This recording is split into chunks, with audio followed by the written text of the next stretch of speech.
ప్రభుత్వం ఏర్పడి 2.5 సంవత్సరాలు గడిచినప్పటికీ కూడా ఇంతవరకు మా గురించి ఆలోచించిందే లేదు.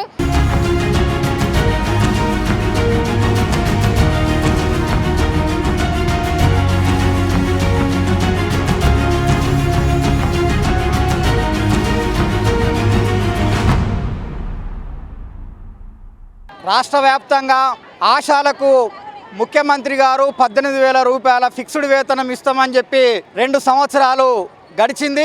2 సంవత్సరాలు గడిచినా కూడా ఆశాలకి 18,000 ఫిక్స్డ్ వేతనాన్ని ఇచ్చేటువంటి దానిలో మీనవేషాలు లెక్కిస్తూ ఉన్నాడు. ఇది సరైంది కాదు.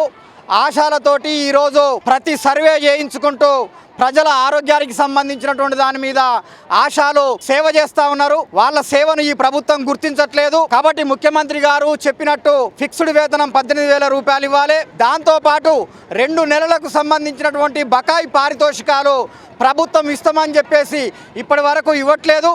జాబు చాట్లో లేనటువంటి పనులన్నింటినీ కూడా ప్రభుత్వము ఆశాలతోటి చేపిస్తూ ఉంది. పనిభారం పెంచింది. పనిభారం పెంచడమే కాకుండా ఈరోజు ఆన్లైన్ వర్క్ అని చెప్పేసి, అదేవిధంగా ప్రతి ఇంటింటి సర్వే అని చెప్పేసి వాళ్ళను మానసికంగా ప్రభుత్వ అధికారులు ఇబ్బందులకు గురి చేస్తూ ఉన్నారు. ఇది సరైంది కాదు. కాబట్టి తక్షణమే పరిమాణాన్ని తగ్గించాలి. జాబ్ చాట్లో లేనటువంటి పనుల్ని ఆశాలతోటి చేయించకూడదు. లేని పక్షంలో ఈ నెల 20వ తేదీన కొండ సురేఖ గారి ఇల్లు ముట్టడిని మేము చేపడతా ఉన్నాం. దాంతోపాటు 28వ తేదీన అసెంబ్లీ బడ్జెట్ సమావేశాల సందర్భంగా చలో అసెంబ్లీ కార్యక్రమానికి కూడా పిలుపునిస్తూ ఉన్నాం. కాబట్టి ప్రభుత్వం తక్షణమే స్పందించి 18,000 ఫిక్స్డ్ వేతనం ఇవ్వాలని మేము డిమాండ్ చేస్తూ ఉన్నాం. నా పేరు రాగుల రమేష్, CITU రాష్ట్ర కార్యదర్శి. నా పేరు చుంచు రాజేశ్వరి, వసంతపర్తి PSC. నేను హన్మకొండ జిల్లా అధ్యక్షురాలిని. 18,000 వేతనం చెల్లిస్తామని ముఖ్యమంత్రి గారు హామీ ఇవ్వడం జరిగింది. మేనిఫెస్టోలో ప్రతి ఒక్క ఎమ్మెల్యే గారు కూడా మాకు చెప్పడం జరిగింది. ప్రభుత్వం ఏర్పడి 2.5 సంవత్సరాలు గడిచినప్పటికీ కూడా ఇంతవరకు మా గురించి ఆలోచించిందే లేదు. మాకు 9,750 రూపాయలు వస్తున్నాయి. అది కూడా గవర్నమెంట్ డెలివరీ ఉంటేనే, ఏఎన్సీలు ఉంటేనే, లేదంటే మేము చెయ్యమని చెప్పేసి ఏఎన్ఎంలు కానీ మా అధికారులు కానీ మమ్మల్ని ఒత్తిడి చేయడం జరుగుతుంది. ఫిక్స్డ్ వేతనం అనేది ఉంటే మాకు ఆత్మగౌరవం ఉంటుంది. మాకు ఆత్మగౌరవం దెబ్బతినే విధానంగా అధికారులు కూడా మమ్మల్ని వేధిస్తున్నారు. ప్రభుత్వం మమ్మల్ని గుర్తిస్తలేదు. అదే విధంగా మేము అనేక రకాలైన కష్ట నష్టాలను ఎదుర్కోవడం జరుగుతుంది. ఆన్లైన్ పనులు అనేవి మాకు లేకుంటుండే ఇంతకు ముందు కాంగ్రెస్ ప్రభుత్వం ఏమంటే వచ్చిందో కానీ మాకు వచ్చే జాబ్ చాట్లు లేని పనులన్నీ చేపిస్తుంది. కానీ మాకు ఇచ్చే 9,000 మేము ఎట్లా చేస్తాము? మీరు ప్రభుత్వం కూడా ఒకసారి దిగి వచ్చి ఆలోచించాలి. మేము కూడా రేవంత్ రెడ్డి ప్రభుత్వం రావాలని మేము కోరుకొని ఓట్లేసి గెలిపించినందుకు మాకు పెద్ద శిక్ష వేసిందని మేమైతే అనుకుంటున్నాము. మాకు 18,000 ఫిక్స్డ్ వేతనం వచ్చే వరకు, మా ఆశాలు చనిపోయిన ఆశాలకు న్యాయం జరిగే వరకు మట్టి ఖర్చులు 50,000 ఇవ్వాలని కోరుకుంటున్నాము. వాళ్ళకి ఎక్స్గ్రేషియా రావాలి. మాకు ఉద్యోగ భద్రత కల్పించాలి.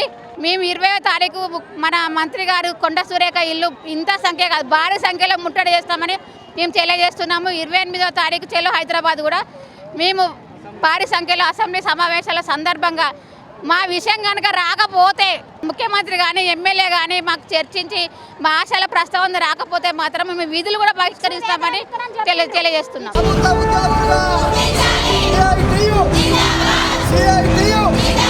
మా పేరు జయరాజిత, నడుపుకొండ PSC. ఫిక్స్డ్ వేతనం ఇస్తామని ముందే చెప్పిండ్రు, కానీ రాలే ఇంతవరకు. మా భారం ఇట్లా అవుతుంది. మరి చెయ్యాలి కదా, అందుకోసం మేము మళ్ళీ ధర్నా చేస్తాను. మేము తీవ్రంగా చేయక ముందుకే మాకు 18,000 జీతం ఇవ్వాలి. అందరు దృష్టికి తీసుకుపోతున్నాం, కానీ ఎక్కడ వేసిన గొంగళి అక్కడనే ఉంటుంది.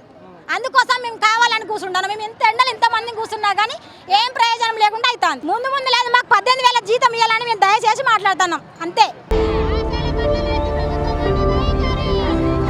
మా పేరు శోభ. మా పిల్లలతోటి, మా భర్తలతోటి మేము ఇంత అంత నేర్చుకొని మేము గవర్నమెంట్ పని ఏది ఆపకుండా చేస్తున్నాము.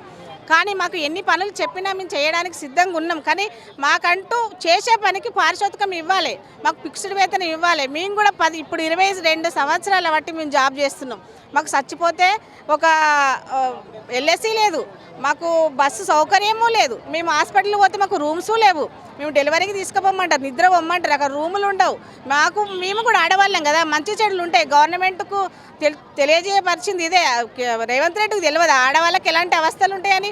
పని చెప్పే ముందు మాకు కూడా రూములు ఇవ్వాలి, వాళ్ళకు అవైలబుల్గా ఉండాలనేసి వాళ్ళకు కూడా తెలుసుకోవాలి కదా సార్. మేము అందుకనే మేము ఏంటంటే లెప్రసీ సర్వే చేయాలి అని అంటే బోధకాల సర్వే, అది ఎప్పుడు 2 గంటల రాత్రి చేయాలి. మేము ఒక ఇల్లు మేము నెట్టినప్పుడు మాతో ఒక వాళ్ళు డాక్టర్స్ వస్తారు ఆ ఇంటికి పోయి మధ్యరాత్రి కూడా పోయి మేము లెప్రసీ సర్వే చేసుకుంటూ మేము కష్ట నష్టాలు పడుకుంటూ మేము గవర్నమెంట్ పనులు చేస్తున్నాం. ఎక్కడ మేము చెయ్యండి మమ్మల్ని రేవంత్ రెడ్డి ఎందుకు గుర్తిస్తలేరు, మంత్రులు ఎందుకు గుర్తిస్తలేరు, సీతక్క కానీ కొండ సురేఖ కానీ మంత్రులు ఎందుకు మమ్మల్ని గుర్తిస్తలేరు?